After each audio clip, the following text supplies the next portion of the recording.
Well, we thank you all for being here. This has been a very difficult week in America.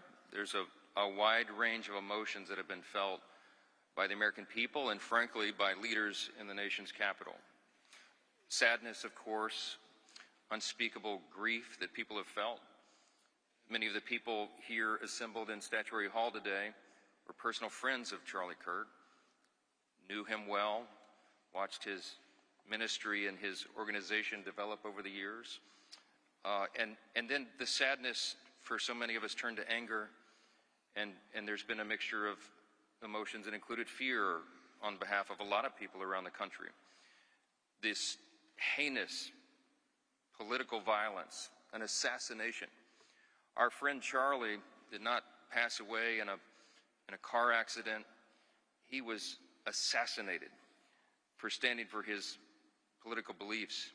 And so it's, for so many of us, it has felt as if the ground has been shaken. And it's not just the people assembled here, of course. It involves students on university campuses around America and the over 3,000 chapters of Turning Point that are on university, college campuses, and high school campuses around the country, and all of the people in the network and in the conservative movement and throughout the nation that have heard Charlie's voice and felt a part of all that he was involved with, because he was on a mixture of media and his voice was heard loudly and clearly. What we do know about Charlie is that he would not want us to be overcome by despair.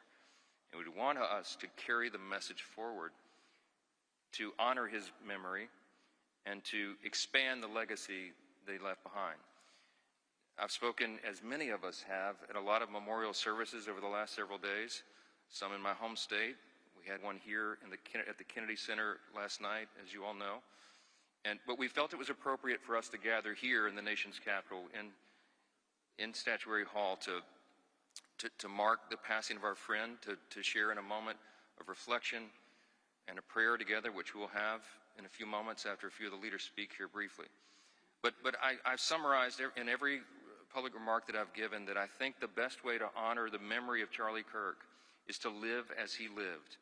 And I've encouraged young people to do two things: advance his principles and adopt his approach. The principles that Charlie stood for were faith and freedom and family and virtue and patriotism and America, which he believed and we all believe is the greatest nation in the history of the world. Those are good principles to advance. And you honor Charlie by doing so. You honor your country, but also to adopt his approach.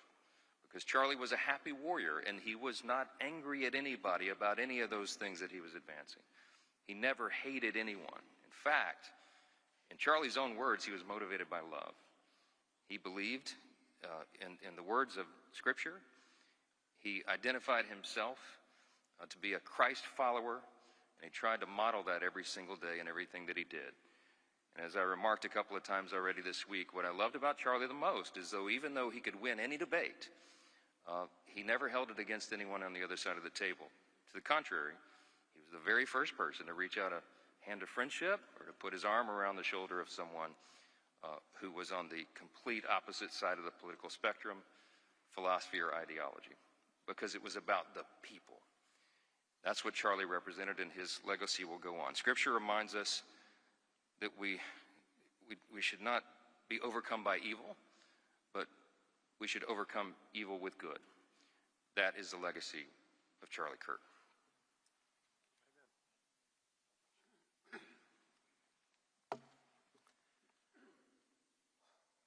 Well, Charlie